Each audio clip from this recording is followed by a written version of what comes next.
Salut, bienvenue sur Love Light. Aujourd'hui, on reçoit un photographe marié avec Sigma, Elliot Aubin. On se retrouve tout de suite.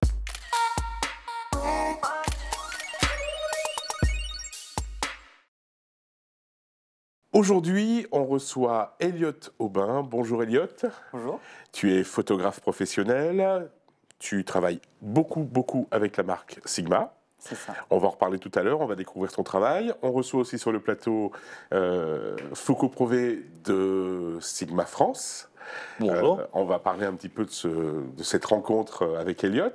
On a sur le plateau également Alban, notre agitateur. Bonjour Alban. Oui, bonjour. Et Et on a Magali. Et c'est ce que j'allais dire. On reçoit Magali. Bonjour. Voilà, on se claque la vie, c'est voilà. Bon, ça c'est fait. Alors, on arrive aujourd'hui. Elliot, tu as 23 ans. C'est ça, exactement. Tu fais de la photo depuis longtemps? Très longtemps même. Tu as commencé quand? J'ai commencé, je dirais, vers 7-8 ans. J'avais déjà des appareils numériques dans les mains. Et en fait, je me suis très vite rendu compte que j'étais passionné par la photo. Je prenais vraiment tout en photo, quoi. Tout ce qui m'entourait, que ce soit la nature, même ma famille, enfin voilà. C'était vraiment quelque chose qui me passionnait dès l'enfance. Et ensuite, ça s'est transformé et j'ai compris que c'était une vraie passion, donc que ça pouvait potentiellement devenir mon métier. C'est quand ça, justement, qu'il y a eu cette Le déclic, révélation?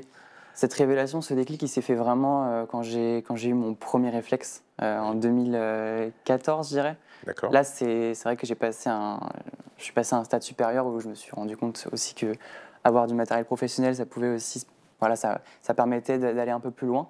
Oui. Et j'ai passé une étape à ce moment-là. Ouais, Oui, en fait, tu as eu la chance d'avoir entre les mains un boîtier réflexe que normalement, quand on fait de la photo, c'est accessible beaucoup plus tard parce que ça coûte très cher. C'est ta maman, je crois, qui t'a... C'est ma maman qui l'avait reçu en cadeau à l'époque. Et en fait, elle n'avait pas trop le temps de l'utiliser. Et moi, j'avoue que c'était un rêve de gosse. Donc, je lui ai demandé gentiment de me le passer, entre guillemets. Et en fait, elle me l'a passé avec gentillesse. Et j'ai pu commencer à faire mes premiers clichés. C'est un Nikon, c'est ça? C'est un Nikon D7000, effectivement. D7000, ouais. Tu as eu cette révélation, tu as commencé à shooter. Et là, tu as fait un petit peu d'autres photos? Tu es resté dans ta ligne? Comment ça s'est passé? C'est-à-dire qu'à ce moment-là, je commençais à prendre pas mal d'amis de mon entourage. Donc, c'était vraiment des amis plus ou moins proches. Juste, voilà, ceux qui voulaient s'exercer, tenter d'être un peu modèle pour moi. Parce que, pareil, c'était un début aussi de photographier du coup, des gens et de faire ce genre de portrait. Et en fait, c'est vraiment ça qui m'a permis de comprendre que c'était le portrait qui me fascinait aussi, photographier des personnes, les mettre en confiance et leur apporter quelque chose en fait en soi. Oui, c'est ça. Donc ça a été là où je me suis rendu compte. Alors on va continuer ton histoire, mais avant on va commencer à passer en revue quelques photos, et puis on parlera avec Foucault un petit peu de la rencontre justement avec Sigma. Donc là on a une première photo qui arrive à l'image, photo de danse, beaucoup de photos de danse au départ. Alors là cette photo elle est juste incroyable. Tu nous expliques un petit peu le contexte et puis qu'est-ce que tu as utilisé aussi pour réaliser ça?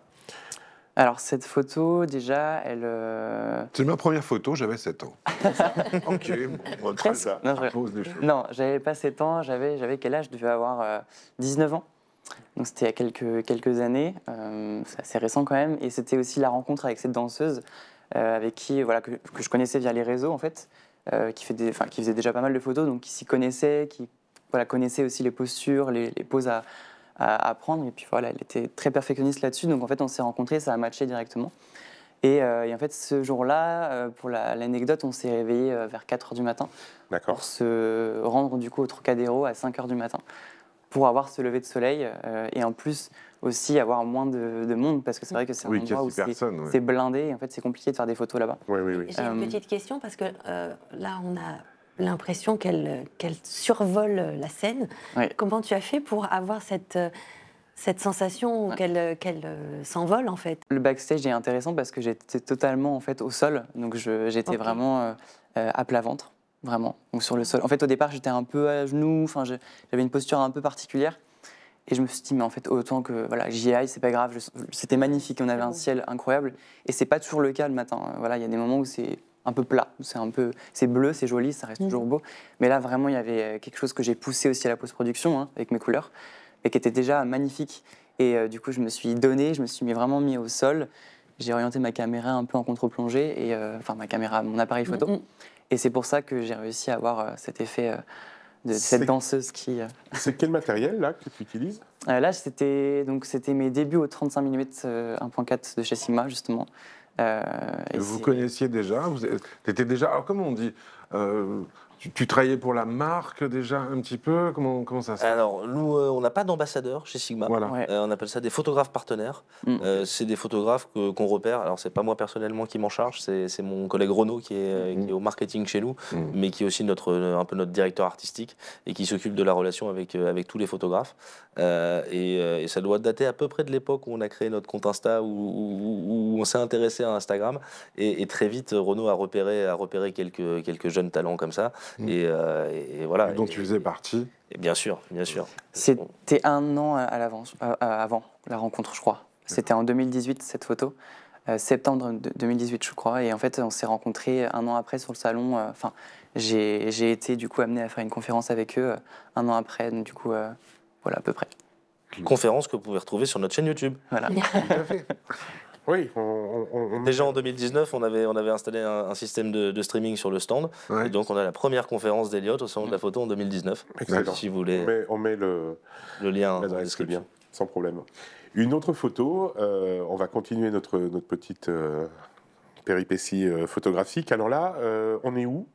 On est en Slovénie, au lac de Bohinj. Je ne sais pas si je le dis bien, mais à peu près. Voilà. On pardonnera. Voilà, on pardonnera. Et on était, alors avec une petite... on était entre amis, en fait, on a fait Interrail. Donc c'est un parcours en train en Europe, en fait, où on fait plein de destinations en l'espace de 10 jours. Et du coup, on est allé sur plein de lieux, parce que c'était le but, en fait, de photographier un peu partout dans l'Europe de l'Est. Et du coup, on est tombé sur ce genre de lieu, de lac, qui était vraiment spectaculaire. Et en fait, on avait aussi des lumières magnifiques. Il pleut, là. Ouais, en fait, ce qui est drôle sur cette photo, c'est qu'il pleut et il y a quand même du soleil. Donc en fait, il y avait un contraste lumineux qui était magnifique. Et du coup, moi, j'étais super inspiré. Puis avec Lauriane, du coup, la danseuse qui est présente ici, mais aussi sur l'autre photo, on a beaucoup, il y a quelque chose qui colle entre nous deux, en fait, où c'est très spontané, en fait. Oui, oui. On sait très bien ce qu'on va faire. On se le dit rapidement, mais voilà. Il y a aussi cette sensibilité que j'ai pour la danse, je pense, qui aide.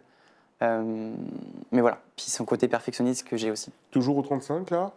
Toujours, ouais. Après, je le lâche pas beaucoup le 35, hein. Oui, J'avoue c'est que c'est très ton rare. outil Ouais. de prédilection. C'est ça, j'ai un peu un coup de cœur. Ouais. Toujours pareil, alors toujours la même danseuse? Toujours la même danseuse, mais cette photo, elle est particulière aussi parce que je l'ai imaginée avant de la photographier, ce qui est assez rare dans mon travail. Moi, je fonctionne au feeling, donc j'aime bien en fait photographier en fonction de ce que je vois, du décor, de la météo en fait. Et là, sur ce lieu-là, donc j'avais déjà en tête de faire cette image-là, qui était donc une image avec une vague qui fracasse les rochers. D'ailleurs, là, pour le coup, le temps un peu apocalyptique m'a vraiment beaucoup inspiré. Et j'avais vraiment l'idée de la pose parce que je commençais à m'y connaître. Ça faisait un petit moment que je faisais de la photo de danse. Et du coup, je voulais qu'elle fasse cette pose-là parce que je trouve que c'était une qui pouvait rendre vraiment bien, surtout en portrait comme ça. Moi, je remarque que les 3 photos qu'on a vues donc, avec cette danseuse magnifique, il y a donc le mouvement de la danse, mais il y a l'eau à chaque fois qui apparaît. Donc c'est vrai. C'est vrai. Ah, Tu aimes cette matière. Ouais, je suis nageur en plus, donc voilà. jouer. Et J'ai bien senti. son signe astrologique, c'est poisson. Ah, Dieu, non. Je suis Verseau. Allez, hop là. Bien joué, bien joué. Alors ça, J'adore à celle-là. part dire waouh, ouf, moi je suis très fan j'adore de celle-là. cette photo. D'abord, c'est pas n'importe qui, et puis surtout, il y a une vraie... Enfin, vas-y, je te laisse en parler. Ouais, mais il y a un petit air de... C'est un peu à la Amélie Poulain, je trouve aussi. Complètement, complètement. Et ce côté cinématographique aussi, c'est ce qui m'a plu. C'est pour ça que aussi j'ai décidé de la montrer parce que je trouve elle dégage quelque chose, une certaine émotion. On ne sait pas vraiment si c'est de la nostalgie, de la tristesse et en même temps peut-être un peu d'espoir. Je sais pas, mais en tout cas c'est fou parce qu'il n'y a pas eu de travail avant quoi. Vraiment, je lui ai juste demandé de se mettre ici. Voilà. Bon, après c'est une modèle aussi qui est habituée à photographier, donc je pense que ça joue. Mais je trouve qu'il y a une vraie émotion, puis l'œil un peu brillant aussi qui rajoute quelque chose. Voilà. Ah, Oui. le contraste entre la couleur des yeux et le Ouais, reste de la ouais. couleur de l'image, c'est... Ouais. Oui, puis Moi, ce, je serais ce très- bleu et ce Je serais orange très qui curieux revient de tout le voir temps. des photos de toi avec les optiques classiques C'est vrai, cinéma, ça. parce que quand on voit ce genre de photos, on se dit, tiens, ce serait intéressant de faire un... Justement, Avec un peu de nous fer. avons négocié pour toi, et uniquement pour toi, Oh. le prêt de quelques euros. Il le sait, il a le du sait, prêt quand il fait il quand veut. il Il veut. me semble d'ailleurs qu'il y a un 24-70 qui est arrive, parti demain. hier pour toi. ouais. Oui, non, ça, il le sait, il Ouais. a le parc C'est entier à sa comme ça disposition. c'est aussi comme ça qu'une marque travaille avec. C'est aussi comme ça que son nous travaillons partenaire. avec nos Voilà. photographes partenaires, c'est que bien sûr, on les repère. Enfin, on les repère parce qu'ils utilisent notre matériel. Pas parce qu'ils viennent nous demander du matériel pour, voilà, mais parce qu'ils utilisent notre matériel. Donc on sait déjà qu'ils ont un affect pour la marque. Mais ensuite, une fois qu'on a notre relation qui est instaurée, au moindre projet, bien sûr, ils savent qu'ils ont accès à l'ensemble du catalogue. bien sûr. Et pour bien qu'on explique, parce que c'est vrai qu'on a reçu donc beaucoup de photographes en fonction des marques qui sont ambassadeurs, partenaires en fonction des marques, le terme change. Et en gros, est-ce que avec Sigma, il y a aussi des commandes en disant, bah, tu sais, on a un nouvel objectif, celui-là, tu pourrais nous faire une série sur la danse. Je te laisse répondre, Elliot, ou je réponds? Non, mais c'est... Alors oui, Voilà. oui c'est le cas, et en l'occurrence ça tombe bien parce que Elliot est là aujourd'hui. On a annoncé il y a un mois à peu près, et on a envoyé les tout premiers exemplaires en magasin. C'est la semaine dernière du nouveau 51.4 DGDN pour hybride, et il s'avère qu'Elliot nous a accompagnés dans le lancement. Donc là en l'occurrence c'est le Japon qui nous demande de trouver des photographes qui vont pouvoir produire des images de bonne qualité pour soutenir le lancement du produit. Dans tous les pays Ils font leur sélection, donc chaque pays va proposer des candidats. Un comité au Japon va faire la sélection. Elliot a été choisi pour le 50, et donc là, il nous a accompagnés et il nous a fait quelques très très belles images avec le nouveau. Et quand 50. on est un jeune photographe de 23 ans et que voilà, on a ce genre de commande. Bon, on prend la grosse tête, tu sais. Voilà, non, mais je veux dire, est-ce que ça te met vraiment la pression? Est-ce que tu réalises que c'est une chance, un tremplin pour t'exprimer encore mieux? Ou comment tu le vis, toi? Ouais, c'est une pression oui et non, parce que d'un côté, genre, je leur fais confiance et ils me font confiance et je sais que ça va marcher, qu'on va trouver, si jamais des solutions, s'il y a un truc que je n'arrive pas à faire au cas où. Mais en général, c'est pas trop une pression parce que du coup, comme je disais, je sais qu'on a déjà travaillé ensemble. Enfin, je veux dire, c'est pas comme si je découvrais la marque. C'est ça, et vu qu'on connaît son travail, on va pas non plus lui demander ou lui confier une mission qu'on sait qui ne correspondra pas à son type de photographie. Exactement. Voilà. Et ça reste dans ma ligne éditoriale, donc je me sens vraiment, je peux garder mon style photographique totalement. Et libre, voilà. Et libre, voilà, j'ai carte blanche presque. Ok. Le presque. Non, mais presque. Il y a un petit brief, bien C'est entendu. normal, parce qu'il faut, Génial. ils veulent un certain rendu et voilà, ils me demandent des choses et puis moi j'applique derrière ce que j'ai envie de faire et puis on communique en fait là-dessus. Sigma France, vous avez donc ces photographes partenaires, on va dire. C'est quoi? C'est les doigts de la main? C'est deux mains? C'est, je pense, une vingtaine ou une trentaine. Après, il y a des gens avec qui on a des relations depuis très longtemps, et puis pour différents types de sujets aussi. On en a plus pour les boîtiers, on en a plus pour la vidéo, on en a plus pour le cinéma. On a des chefs opérateurs qui sont des partenaires de longue date. On a toute cette génération qu'on appelle nous la génération 1.4 sur Instagram. 1.4 à cause à cause de nos optiques 1.4 et qui ont découvert la photographie avec ça. D'accord. Alors je ne sais pas si ça vient du fait que ça changeait beaucoup de la photo au téléphone où tout est tout le temps net et le 1.4 permet d'avoir du bokeh assez facilement. Oui. Il y a peut-être cet effet-là, mais c'est toute une génération de jeunes, et Elliot en est un des fers de lance, qui utilisent nos 35 et nos 50 1.4. Et voilà, on voit le résultat. Alors une autre image au 1.4. Alors là, vas-y. Donc là, c'est la même modèle qu'il y avait sur la photo précédente, donc Margot avec sa sœur jumelle Tess. Donc je les photographie beaucoup. On s'est rencontrés du coup en Suisse parce qu'elles viennent de là-bas. Et en fait, pareil, j'ai eu un coup de cœur sur ces deux modèles-là qui sont déjà d'une extrême gentillesse. C'est hyper important pour moi parce que j'ai besoin de ce rapport humain dans mes photos. Bien sûr. Et pour que la séance se passe bien. Et en fait, j'ai tellement apprécié qu'on a rejeté au moins 3-4 fois. Et celle-ci, je trouve qu'elle était intéressante parce que, pareil, à la couleur du bleu de ses yeux qui colle à son pull. Il y a le côté un peu froid-chaud. Enfin, c'est particulier. On n'arrive pas à savoir si c'est vraiment froid ou si c'est vraiment chaud parce que j'ai des couleurs assez chaudes. Mais en même temps, il y a quand même un peu un aspect glacé aussi. Je ne saurais pas dire si c'est au mois de février ou au mois de septembre. Bah voilà. Vrai. Là, je crois qu'il faisait un petit peu froid quand même. Il y a toujours ce bleu et ce orange qui Qui sont vraiment ta marque de fabrique. Ouais, c'est les deux couleurs les plus. Ah oui, couleurs complémentaires en plus. Voilà. Donc, Ouais, toujours pareil. qu'on retrouve là. On retrouve sur cette photo ces couleurs. Alors Ces là, par couleurs. contre, ça a une histoire, cette photo-là. Ouais, je l'ai photographiée. Alors, j'ai fait cette photo dans le cadre d'un projet avec Lazare, qui est une association qui regroupe des personnes qui ont été sans abri et qui ont besoin de se réinsérer dans la vie. Et du coup, ça mélange avec des jeunes actifs, pardon, et qui, du coup, en fait, on les appelle les colocs Lazare, en fait. Donc, D'accord. ils sont réunis au même endroit et ils vivent ensemble dans une grande maison. Et en fait, j'étais venue pour faire juste quelques clichés, immortaliser un peu des moments entre eux, pour mettre en valeur cette association, mais aussi le côté humain qui s'en dégage, parce que c'est vrai que c'est des belles valeurs et je trouve que c'est super important. Et je suis hyper contente de pouvoir faire ce genre de projet aussi. Ça me change de ce que je peux faire parfois, qui est Ouais. plus axé mode. C'est pas le même univers, quoi. Il y a quelque chose qui me frappe en t'écoutant par rapport à toutes les photos qu'on a vues, c'est que tu voyages beaucoup. Ouais, c'est vrai. J'aime bien. Tu nous as parlé. Et même voyager en France, en fait. Oui. Parce que, par exemple, j'ai fait un road trip en Bretagne. Donc, même là, c'était un road trip en Côte d'Azur. Il y a tellement de choses à faire en France que je suis contente parce qu'on peut voyager partout en France et quand même avoir des choses qui changent de ce que je peux faire, par exemple, à Paris ou à Nantes. Mais oui, effectivement, j'ai été aussi aux États-Unis où j'ai pu faire un road trip avec des amis photographes. Du coup, il y a eu le road trip aussi en Europe de l'Est. De l'Est, Pardon. ce que tu nous as montré tout à Ouais, l'heure. c'est ça. Donc, ouais. Là, c'est donc Côte d'Azur. Côte et d'Azur, l'utilisation d'un accessoire. d'un prisme, du coup. Ouais. D'un prisme, du coup, je pense que vous savez tout. Donc ce que le c'est. prisme. Tu peux nous réexpliquer parce que moi je ne suis pour pas ceux très qui- calée. Comment expliquer ça? C'est un prisme avec trois Trois faces. trois facettes. Et en fait, à chaque fois qu'on tourne le prisme, il y a différentes choses des qui se reflets? passent. Je peux dire ça de manière simple. Oui, c'est ça. Il y a des reflets, il y a parfois des couleurs aussi qui apparaissent. Et en fait, ça permet de... Je trouve que ça apporte de la douceur parfois à des images et même un peu cet effet un peu blanchâtre parfois sur les côtés de l'image. Oui, oui, on le voit bien. Là, donc tu prends Ouais. ton appareil, tu fais passer ton prisme devant, tu essayes de capter la lumière. Et C'est tu ça. shootes. Il n'y a pas vraiment une technique. C'est-à-dire que c'est un peu un truc qu'il faut C'est ça, manier. orienter. C'est l'expérience qui fait qu'on y arrive, mais il faut l'orienter en fonction de là où on est, en fonction du soleil. Par exemple, là, on voit que le soleil, il y a une réflexion qui se passe avec le soleil qui était derrière moi.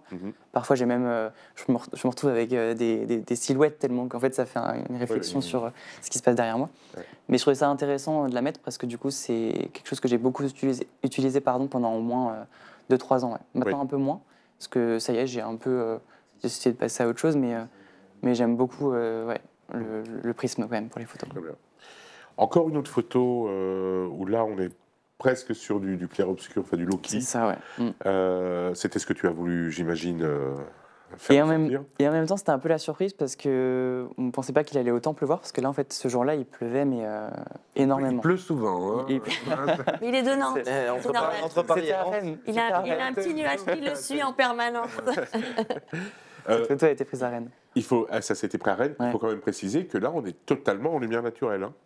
Il n'y a pas de flash. Totalement, ouais. Ouais. J'utilise très peu le flash, même. Et il y a beaucoup de retouches là sur l'image ou... Moi, je mets toujours un peu mes couleurs, donc que je retouche avec Lightroom, mais beaucoup, je sais pas, mais en tout cas, oui, c'est un travail que je fais pour améliorer l'image Bien et sûr.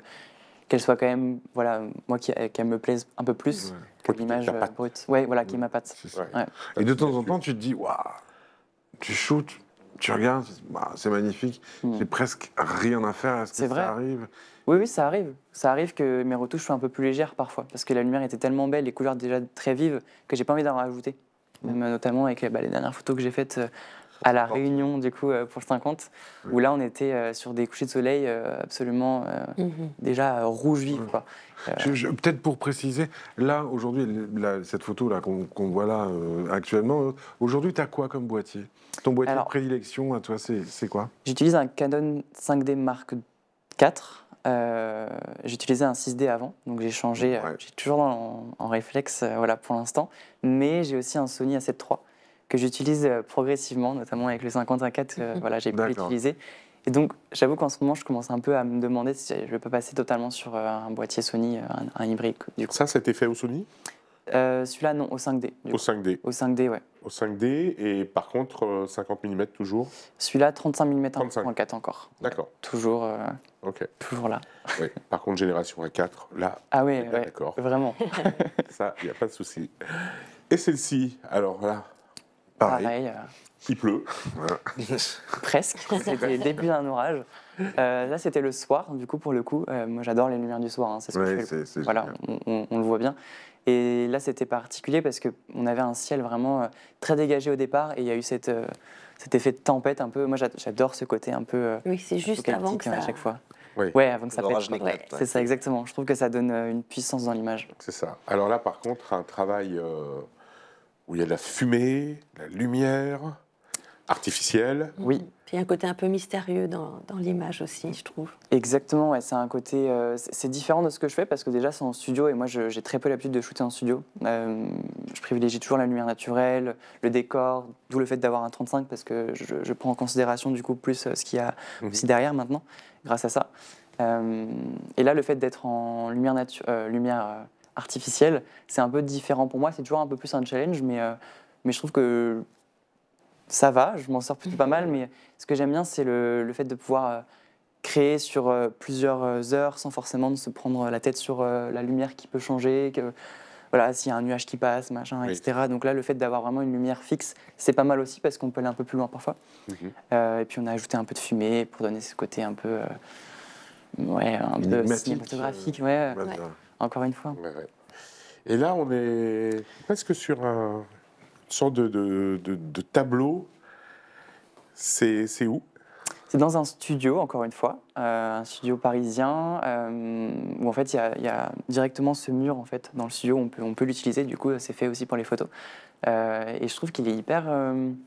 c'est un beau mur pour mettre en avant du coup une modèle, des vêtements, peu importe, mais en tout cas moi je l'ai vraiment utilisé pour mettre en avant ces vêtements qui étaient donc des vêtements un peu particuliers. C'est pour ça que là on est plus dans un univers qui est donc un univers mode, édito, ce que j'ai pas forcément non plus l'habitude de faire.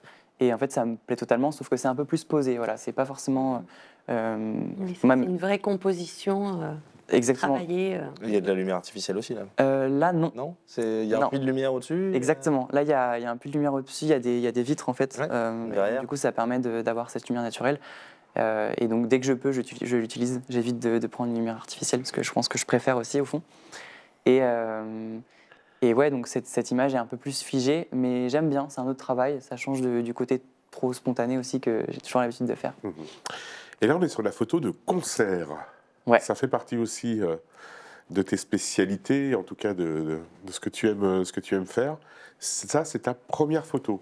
C'est la première photo que j'ai pu faire à mon premier concert, ouais, du coup, avec de Jared Leto, du coup. Et en fait, elle me parle beaucoup parce que effectivement, je découvrais un peu cet univers-là et le fait de photographier sur le vif, d'avoir du coup que seulement trois titres, pardon, pour le. Ah, pour tu le nous faire. as mis le PowerPoint. Non, personne n'a rien vu. Ouais, voilà. Quand on arrive sur un concert, parfois on n'a que 3 titres. On peut photographier sur 3 titres et en fait ça va très vite. On ne se rend pas compte, mais du coup ça fait à peu près 9 minutes. Et donc du coup il faut soit mitrailler ou pas, ça c'est en fonction de chacun. Moi je sais que du coup c'est à ce moment-là où je suis hyper concentré et ça me permet d'avoir cette adrénaline en fait qui me permet de faire ce genre d'image où je veux avoir le meilleur moment où il va bouger, photographier vraiment de façon hyper spontanée et c'est ce que je fais aussi dans mes photos en général, donc ça me parle beaucoup plus. Et moi, je trouve que cette photo, bon, c'est un concert, mais on ne sait même pas quand on la regarde parce que le décor derrière, il est assez énigmatique. On a l'impression qu'il est dans une boîte. Ouais. On ne sait pas trop. Ouais, Là, c'était très à l'Accor Hotel Arena, si je dis pas de bêtises, parce que maintenant on dit plus Bercy. Oui, je crois que c'est ça. Et en fait, c'était au milieu, vraiment en plein milieu. En fait, la scène était vraiment au milieu. Et il y avait quelques musiciens, mais je sais pas, j'étais vraiment complètement en contre-plongée et je voulais jouer avec cette symétrie un peu aussi, Oui, oui. tout en le mettant quand même un peu de côté, lui, pour casser aussi la symétrie. Et c'était vraiment un plaisir. Et après, j'ai pu en faire plein d'autres. Et j'ai vraiment pris goût à ça, surtout que j'adore la musique. Donc, encore une fois, j'ai besoin d'allier un peu ma sensibilité à ce que je fais en photo. Et tu parlais tout à l'heure de la manière dont tu prends les photos. En général, j'allais dire, tu improvises en fonction des éléments que tu as autour de toi.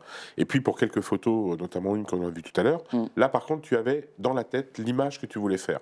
Ouais. Donc, quelque part, c'est une forme de composition. Est-ce que tu veux continuer à aller vers ce genre de choses? Est-ce que vers quelle route tu es en train de prendre C'est vrai que ça m'arrive maintenant, même dans mon travail, puisque du coup c'est mon métier aujourd'hui, d'avoir des marques qui me demandent voilà, de travailler d'une certaine manière, donc d'organiser le shooting, que ça se passe comme ci, comme ça, qu'il y ait ce genre d'images. Voilà, on travaille avec un système de mood board aussi, donc parfois je compose un peu plus quand même. Mais j'aime bien garder quand même ce moment sur la prise de vue où je peux me permettre de faire un peu aussi ce que je veux au moment présent. Donc ça peut être l'option aussi, ça peut être des images supplémentaires, mais d'avoir quand même cette liberté. Parce que c'est là aussi que je trouve que je travaille le mieux, en fait. Je voudrais parler, moi, d'un petit truc que j'ai vu sur ton site. Oui. C'est que tu réalises aussi des photos de couverture de livres et de romans.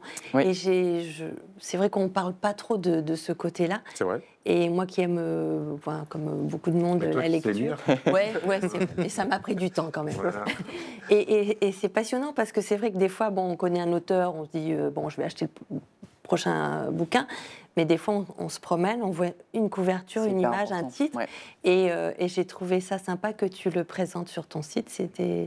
Donc c'est une autre facette de la photographie. Oui, c'est vrai. J'ai été contactée pour réaliser 3 couvertures de romans déjà, donc c'était un sacré job parce qu'il fallait du coup réaliser vraiment une image déjà fixée en amont. Donc moi je devais juste reproduire, mais avec quand même mon style. Et donc il y avait beaucoup de retouches pour le coup. Oui. Parce que j'étais partie à 11h du matin pour faire une photo où il fallait que ça soit un peu dans un univers sombre, un peu nuit, un peu bleuté. Donc en fait j'ai dû tout trafiquer et ça a marché, mais c'était du travail, quoi. Mais du coup c'est cool. Je trouve que ça me fait avancer. Comment s'appellent les romans? Là, ça fait un moment. Alors, c'est la maison d'édition, c'était le Quartier des écrivains. Bon, et le roman, alors le titre du roman, je ne veux pas dire de bêtises. Tu sais quoi? Non, mais sur ton site, on le voit. Site internet. Ouais, parce qu'il y en a plusieurs et j'ai pas envie de me tromper. Je préfère ne rien dire plutôt que de dire quelque chose qui n'a rien à voir. Bien sûr. Vers quelle route, qu'est-ce qu'on peut te souhaiter pour la suite? Déjà de continuer dans cet univers-là et de pourquoi pas me spécialiser un peu plus dans la danse aussi. Dans la danse, tu es vraiment, vraiment attaché à cette... même en cet art. vidéo, du coup. Et en vidéo aussi, tu passes... Oui, puisque tu fais la vidéo également. C'est ça, ouais. D'accord, très bien. Ouais. Écoute, Elliot, merci en tout cas d'être venu sur le plateau. Merci à vous. Merci à Sigma aussi, puisque... Merci à toi, Alex. France Merci à Alban de nous recevoir. Merci Magali. Sigma a pu faire connaître aussi Elliot peut-être d'une autre manière, même si je sais que vous allez certainement encore collaborer pendant longtemps. Foucault, à très bientôt. À bientôt. Mag, merci. Merci à toi, c'était passionnant. Et puis Alban, on se retrouve À bientôt. On se retrouve très vite. Allez, salut.